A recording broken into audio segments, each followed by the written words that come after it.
నమస్కారం. ప్రస్తుతం మనతో పాటు ప్రముఖ ఆధ్యాత్మికవేత్త, గోల్డ్ మెడలిస్ట్ ఇన్ ఆస్ట్రాలజీ, లలిత ఉపాసకురాలు శ్రీమతి ఆకెళ్ల శ్రీలక్ష్మి గారు ఉన్నారు. వారితో మాట్లాడేద్దాం. అమ్మ నమస్కారం. అమ్మ నమస్తే అమ్మా. అలాగే అమ్మ, ఈ శివరాత్రికి మరి ఏదైనా ప్రత్యేకమైన విశిష్టత కథ రూపంలో తెలియచేయండి.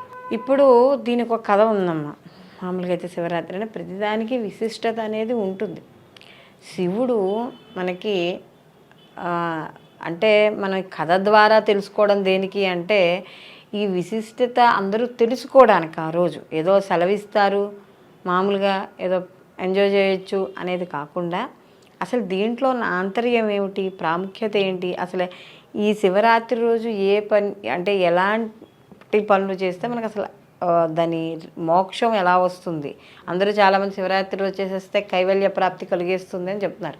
అసలు దీనికి ఏదైనా కథ ఉందా అని కానీ మనం తెలుసుకుంటే, వారణాసిలో అంటే ఇప్పుడు మనం చెప్పుకునే కాశీ అని చెప్తాం కదా, అందులో ఈ యొక్క సుస్వరుడు అనే ఒక బోయవాడు ఉండేవాట. బోయవాడు ఆ బోయవాడు ఏం చేశాడు, అడవికి వెళ్ళాడు. మామూలుగా ఇప్పుడు ప్రతిరోజు వెళ్ళినట్టు అడవికి వెళ్ళాడు.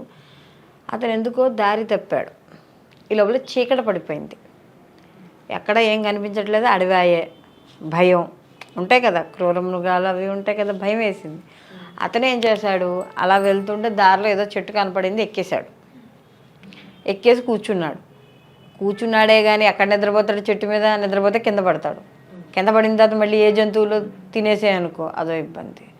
ఇంటికి దగ్గరికి ఎప్పుడు వచ్చే వ్యక్తి రాకపోతే ఇంట్లో వాళ్ళ భార్య పిల్లలు కంగారు పడతారు. ఇప్పుడైతే ఫోన్లు అవే ఉన్నాయి, అప్పుడు అవేం లేవుగా, కంగారు పడతారు. రావడం లేదు, అయ్యో నా భార్య నా పిల్లలు ఇంటి దగ్గర బాధపడుతూ ఉంటారు, నేను ఇలా ఈరోజు ఇక్కడ అడవిలో ఇరుక్కుపోయానే అని అనుకున్నాడు. అనుకుని ఏం చేయాలో తెలియక అలాగే చెట్టు మీదే కూర్చున్నాడు. లోపల ఆకలి వేస్తుంది, తినడానికి ఏం లేదు, దిగాలంటే భయం. కూర్చున్నది బిల్వపత్రం చెట్టు కింద, కానీ అతను బిల్వపత్ర చెట్టు అని అతనికి తెలియదు. భయంతో ఎక్కి కూర్చున్నాడు. నిద్రపోకూడదు, నిద్ర రాకుండా ఉండడానికి ఏం చేయాలో తెలియడంలా ఆ ఒక్కొక్క ఆకుని తెంపి కింద వేశాడు. బిల్వపత్ర కొమ్మల మీద ఉన్న ఒక్కొక్క ఆకుల్ని అలా అలా పైకి వెళ్తూ ఆకులన్నీ కింద పోసాడు. మధ్యలో కాస్త బాధ వేసింది, అయ్యో నా భార్య రాలేదని. కన్నీళ్ళ బొట్లు కింద పడ్డాయి. అయిపోయింది. ఇలా జాగరణ చేస్తూ ఉన్నాడు, నిద్రపోలేదు, ఉపవాసం ఉన్నాడు. అన్నీ అయ్యే తెల్లారింది. చెట్టు కిందకి దిగాడు. అతని దారిని అతని ఇంటికి వెళ్ళిపోయాడు. కాలధర్మంలో ఇతను కాలం చేశాడు. కాలం చేసి చనిపోయి కైలాసాన్ని పొందాడు. మరి ఇతను ఏం చేశాడు కైలాసాన్ని పొందడానికి అంటే, ఇతను దారి తప్పిన రోజు మహాశివరాత్రి. అది ఆ బోయవాడికి తెలియదు. ఇదంతా తెలియకుండా చేసిన పని. బోయవాడు తప్పిన రోజు మహాశివరాత్రి అయింది. ఎక్కడికి వెళ్ళి కూర్చున్నాడు, బిల్వపత్రం చెట్టు ఎక్కి కూర్చున్నాడు. ఎలా కూర్చున్నాడు, వెళ్ళి కూర్చుని బాధపడ్డాడు. అతని కన్నీటి దారులు ఎక్కడ పడ్డాయి, కింద పడ్డాయి. ఆ చెట్టు కిందే శివలింగం ఉంది. ఆ శివలింగం ఉందన్న సంగతి తనకి తెలియదు. ఆ కన్నీటి బొట్టులు అక్కడ 2 చుక్కలు శివుడి మీద పడ్డాయి. అంటే అభిషేకం అయింది. తన కన్నీటి ధారతో ఈశ్వరుడికి అభిషేకం చేశాడు. తోచక కూర్చుని పత్రాలు ఒలిచాడు. అన్నీ తొట్టలా కింద పాడేశాడు. ఏమైంది తెలియకుండా అర్చన చేశాడు. రాత్రి ఆ రోజంతా ఉపవాసం ఉన్నాడు, భోజనం చేయలేదు. ఉపవాస ఫలితం వచ్చింది. అంటే అక్కడ అభిషేక ఫలితము, అర్చన ఫలితము, మనకి ఉపవాస ఫలితము వచ్చింది. ఇంకా జాగరణ, రాత్రంతా కూడా కూర్చొని జాగరణ చేశాడు, నిద్రపోలేదు. కాబట్టి జాగరణ ఫలితం కూడా వచ్చింది. ఇవన్నీ తనకు తెలిసి చేశాడా, తెలిసి చేయలే, తెలియక చేసింది. కాబట్టి మహాశివరాత్రి రోజు తెలిసి కానీ తెలియక కానీ ఎవ్వరు ఈ మనకి చెప్పుకునే జాగరణ, ఉపవాసము ఇవి చేస్తున్నారో వాళ్ళందరికీ కూడా అతనికి లభించినట్టుగా కైవల్య ప్రాప్తి అనేది తప్పకుండా లభిస్తుంది. ఇహమనందు ఏవైతే ధర్మబద్ధమైన కోరికలు ఉన్నాయో కోరికలన్నీ కూడా నెరవేరుతాయమ్మా. అమ్మ, మరి ఈ జాగరణ చేసే సమయంలో ఎలా జాగరణ చేయాలి, అలాగే ఉపవాసం చేయాలన్నా కూడా కొన్ని నియమాలు ఉంటాయి. అంటే ఏ నియమాలు పాటించాలి అనేసి అని అంటారు? అసలు జాగరణ అంటే ఏమిటి అర్థం అంటే, ఇప్పుడున్న వాళ్ళ ప్రకారం ఏదో సినిమాలు చూడడం, సెల్ ఫోన్లో గేమ్లు ఆడుకోవడం, లేకపోతే ఒక 10 మంది కలిసాం కాబట్టి ఆ ఇంట్లో నాన్న పూజ చేసుకుంటున్నాడుగా మనం గౌలు చెప్పుకోవచ్చులే అనే పద్ధతిలో కొన్ని మంది ఉంటారు. అది కాదమ్మా, జాగరణ అంటే జాగు. అంటే 4 గంటలకి మనం అభిషేకం అనేది, అర్చన అనేది చేస్తూ ఉండాలి మనం మామూలుగా. అయితే ఇక్కడ ఏమవుతుంది అంటే, ఈరోజు మామూలుగా జాగరణ చేసే ముందర మహాశివరాత్రి రోజు ఏం చేస్తాం, ఉదయాన్నే లేచి మనకి పగలంతా ఉపవాసం చేస్తాం. ఇందులో 2 రకాలు, ఉపవాసం ఉండేవాళ్ళు, ఉపవాసం ఉండలేని వాళ్ళు. ఉపవాసం ఉండేవాళ్ళు ఏం చేయాలి, పళ్ళు, పాలు, పలహారం తీసుకోవాలి. కొంతమంది అయితే అసలు పూర్తిగా ఏ మంచినీళ్ళు కూడా తాగరు. కొంతమంది అయితే కటిక ఉపవాసం ఉంటారు. ఎందుకంటే చెప్పడం కూడా మనకి జన్మానికో శివరాత్రి అంటారు పెద్దవాళ్ళు చెప్పేది కూడా. కాబట్టి ఎందుకు వచ్చిన గొడవలే, మళ్ళీ సంవత్సరానికి ఏంటో అని చెప్పి ప్రతి వాళ్ళు అలాగే అనుకుంటారు. కాబట్టి ఈశ్వర ఆరాధన ఎక్కువగా చేయడం అనేది జరుగుతుంది. పగలంతా అంటే మన తెల్లారుజామునే లేచి కాలకృత్యాలు తీర్చుకుని శుచి అయి ఇంట్లో దైవారాధన, ఏదైతే నిత్య దైవారాధన ఉందో అది పూర్తి చేసుకుని ఉపవాసం ఉండి దగ్గరలో ఉన్న గుడికి వెళ్ళి ఇంటికి వచ్చి మధ్యాహ్నం ఏదైనా మరీ ఉండలేకపోతే పళ్ళు పలహారాలు స్వీకరించి సాయంకాలం మళ్ళీ శుచి అయ్యి ఇంకా సాయంకాలం నుంచి అభిషేకాలు, ఇంట్లో భజనలు, అర్చనలు అన్నీ మనకి తెల్లారే వరకు చేసుకోవడం అనేది జరుగుతుంది. అయితే ఇక్కడ ఈ సాయంకాలం సంధ్యా సమయంలో చతుర్దశి ఏదైతే వచ్చిందో అప్పటి నుంచి కూడా పూర్తిగా అంటే అప్పటి వరకు కూడా నియమమే, కానీ దీని తర్వాత కూడా ఎక్కువ దైవం మీద ధ్యానం పెట్టి ఉండాలి. అంటే దేవుడి మీద ఎక్కువ దృష్టి ఉండాలి. ఏదో అక్కర్లేని చుట్టుపక్కల అనే పని పాటు వాటి మీద వ్యాపకాలు కాకుండా భగవంతుడి మీద ధ్యానంతో ఉండాలి. అలాగే ఉపవాసం ఉన్నవాళ్ళు లేదా ఉండలేని వాళ్ళు అల్పాహారాన్ని స్వీకరించవచ్చు. ఇప్పుడు షుగర్ ట్యాబ్లెట్లో, బీపీ ట్యాబ్లెట్లో వేసుకునేవాళ్ళు, ఇంకా రకరకాల రుగ్మతలతో, శారీరక రుగ్మతలతో ఉండేవాళ్ళు ట్యాబ్లెట్లు వేసుకునే, ఉండలేని వాళ్ళు వేసేసుకోవచ్చు. బాలింత్రాళ్ళు, గర్భిణీ స్త్రీలు, ఇలాంటి వాళ్ళు ఎవరికి నియమ నిబంధనలు లేవు, వాళ్ళు తినచ్చు. అయితే శివరాత్రి ముందర రోజు తర్వాత రోజు కూడా మాంసాహారం తినేవాళ్ళు మాంసాహారాన్ని ముట్టుకోకూడదు. మద్యం కానీ మాంసం కానీ ఇలాంటివి స్వీకరించకూడదు.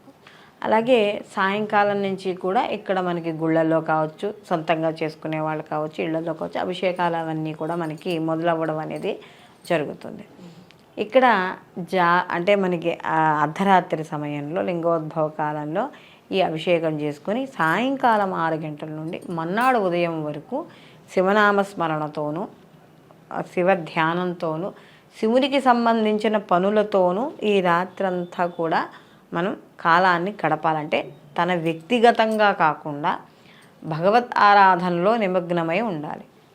మనకి ఇలా తెల్లవారుతోందనగానే మళ్ళీ లేచి, పడుకోకపోయినా కూడా లేచి స్నానం చేసి మళ్ళీ ఈశ్వరారాధన చేసుకుని మహానైవేద్యం ముందు రోజు అన్నం తినం, మన శివుడికి పెట్టాం. పాప ఆయనకి అన్నింటికి నీళ్లతోనూ మనం జలాలతోనూ తడుపుతూ ఉంటాం, కొబ్బరికాయలు అరటిపళ్ళే నైవేద్యం పెట్టేదని. కాబట్టి ఉపవాసం మళ్ళీ తెల్లారాక మనం కూడా శుచి అయ్యి శుచి అయ్యి మహానైవేద్యం చేసి ఈశ్వరుడికి నివేదన చేసి మనం కూడా తినాలి. అలాగే ఈరోజు నిద్రపోవడం కానీ, అంటే పడుకోవడం కానీ మధ్యాహ్నం పూట ఇలాంటివేమీ కూడా చేయకూడదు. అలాగే మనకి ఈ జాగరణ సమయంలో కూడా అక్కర్లేని మాటలు కానీ, పిచ్చి పిచ్చి మాటలు కానీ మాట్లాడకపోవడం ఇలాంటివి ఉండడం అనేది చాలా ఉత్తమమైన విషయం అమ్మ. అంటే అమ్మ, కొంతమంది ఉంటారు మధ్యరాత్రి వరకు జాగరణ చేసి తర్వాత పడుకుండిపోతారు, అంటే పూర్తిగా చేయలేకపోతారు. అలా చేస్తే ఏమైనా ఈ ఫలితం దక్కదు అనేసి ఏమైనా ఉంటుందా? అలా ఏముండదమ్మా. చూడమ్మా, ఉపవాసము అన్నప్పుడు ఉపవాసము అంటే భగవంతునికి దగ్గరగా ఉండడం. కడుపు మాడ్చుకుని ఆకులో రామచంద్ర అని నిద్రొస్తుంటే కళ్ళు ఇలా పెద్దవి చేసుకుని ఉండే, ఎందుకున్నాను అని ఈశ్వరుడి మీద ధ్యానం లేకుండా ఉండే కన్నా ఆ లింగోద్భవ కాలం వరకు మెలకుగా ఉండి, చాలామంది ఏం చేస్తారంటే 12 వరకు మెలకుగా ఉండి లింగోద్భవ కాలం మనకి, ఎందుకంటే ఇప్పుడున్న మాధ్యమాల ప్రకారం అన్ని చోట్ల నుంచి కాశ్మీర్ నుంచి కన్యాకుమారి వరకు ప్రతిదీ మనకు లైవ్లో వచ్చేస్తాయి. అన్ని శివాలయాల నుంచి, 12 జ్యోతిర్లింగాల నుంచి, పంచారామాలు, వీటినన్నిటి నుంచి కూడా ఆ 12 వరకు కూడా టీవీల్లోనే దండాలు పెట్టేసుకుని కొంతమంది పడుకుంటారు. ఎందుకంటే శారీరక ధర్మం ఉంటుందమ్మా. ఎందుకంటే ఇప్పుడు శరీరం సహకరించలేనప్పుడు అనవసరంగా శరీరాన్ని ఇబ్బంది పెట్టకూడదు ఎప్పుడూ కూడా. అది చాలా విరుద్ధం. ఎందుకంటే ఇప్పుడు మెలకుగా ఉంటావు, నిద్ర సరిపోదు, మొన్నాడు తలకాయ నొప్పి వస్తుంది, తలనొప్పి వచ్చేస్తుంది, లేకపోతే శరీరం లేవదు. దానివల్ల ఇంట్లో వాళ్ళు ఇబ్బంది పడతారు. మన మన ఎంతవరకు మన శరీరం ఎంతవరకు అయితే సహకరిస్తుందో అంతవరకు దైవారాధన అనేది చెయ్యాలి. భగవంతుడు శరీరాన్ని ఇబ్బంది పెట్టుకోమని చెప్పలా, భక్తి ప్రధానం ఆయనకి. అక్కడ ఈశ్వరుడికి అయినా ఏ భగవంతుడికి అయినా కూడా భక్తి ప్రధానం తప్ప మనం ఏదో టార్చర్ పెట్టుకున్నట్టు చేయకపోతే భగవంతుడు ఏదో మనం కొట్టేస్తాడు, భగవంతుడు ఏదో మనం చేసేస్తాడు అని అనుకోవడం అనేది చాలా తప్పు. భగవంతుడు శాడిస్ట్ కాదు. భయపడకూడదు. భగవంతుడిని భక్తితో ప్రేమతో కొలవాలి. కానీ తప్పదురా భగవంతుడా అని, లేదా ఈరోజు ఉపవాసం ఉండి అమ్మయ్య సాయంకాలం అయిపోయిందా, రేపు పొద్దునకి ఏం కూర చేసుకుందాం, ఇంకా ఉపవాసంలోనే ఉంటాడు. ఇక్కడ ఉపవాసం పూర్తవదు. మొన్నాడు ఏం వంట చేసుకోవాలనే అంతటిదానికి ఉపవాసం ఎందుకు ఉండడం? మానే శుభ్రంగా తినేయచ్చు కదా. అది తిన్న తర్వాతైనా అమ్మయ్య హాయిగా ఉందని అప్పుడు భగవంతుడిని కొలు. కానీ శరీరంలో ఓపిక ఉండగా మాత్రం చేయాల్సిన పనులు ఖచ్చితంగా చేయాలి. శరీరంలో ఓపిక లేనప్పుడు మనం ఏమీ చేయలేం. కనీసం ఓ 4 మెట్లు ఎక్కి భగవంతుడి గుడికి కూడా వెళ్ళలేం. నీ కాళ్ళల్లో ఓపిక, శరీరంలో శక్తి, బుద్ధి, జ్ఞానము అన్నీ పనిచేస్తున్నప్పుడు, కళ్ళు చూడగలిగినప్పుడే, కాళ్ళు నడవగలిగినప్పుడే, చేతులు పనిచేయగలుగుతున్నప్పుడే, నువ్వు ఏదైతే ఆహారం తినగలుగుతున్నావో తిన్నది జీర్ణం అవుతున్నప్పుడు, తినకలేకపోయినా కూడా శరీరం తట్టుకోగలుగుతున్నప్పుడు మాత్రమే నువ్వు ఏ దైవ కార్యక్రమాన్నైనా సంపూర్ణంగా దాంట్లో విజయం సాధించగలవు. ఇందులో ఏది సహకరించలేకపోయినా నువ్వు ఏది చేయలేవు. కాళ్ళల్లో నొప్పులు ఉన్నాయి, ఓ యాత్ర చేయగలవా? ఓ కొండ ఎక్కగలవా? ఓ 4 మెట్లు ఎక్కగలవా? వెళ్ళలేం. ఓపిక ఉండదు, ఒంట్లో శక్తి ఉండదు, ఓ షుగర్ వస్తుంది, తినకుండా ఉండలేం, ఓ ఉపవాసం చేయలేం, ప్రశాంతంగా దేవుడికి దండం పెట్టుకోలేం. సో కాబట్టి మన శరీరము, మనస్సు, బుద్ధి, జ్ఞానం అన్నీ సహకరించినప్పుడే అన్ని పనులు కూడా చేయాలి. కాబట్టి ఈ మహాశివరాత్రి రోజు అందరూ కూడా ఉన్న సమయాన్ని సద్వినియోగం చేసుకుని ఆ పార్వతీ పరమేశ్వరుల ఆది దంపతులు వాళ్ళ యొక్క అనుగ్రహము అందరి మీద ఉండి అందరికీ కూడా ఆయురారోగ్య ఐశ్వర్యాలు కలగాలి.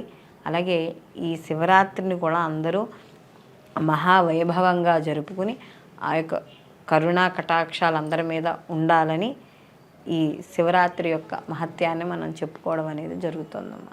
అలాగే అమ్మ, మహాశివరాత్రి ఎప్పుడు వస్తుంది, అలాగే మహాశివరాత్రి విశిష్టత ఏంటి అని కథ రూపంలో వివరించారు. అలాగే ఈ జాగరణ చేయాలి, ఎలా చేయాలి, ఎలాంటి నియమాలు పాటించాలనేసి చాలా చక్కగా వివరించారమ్మా. ధన్యవాదాలు. నమస్తే అమ్మా.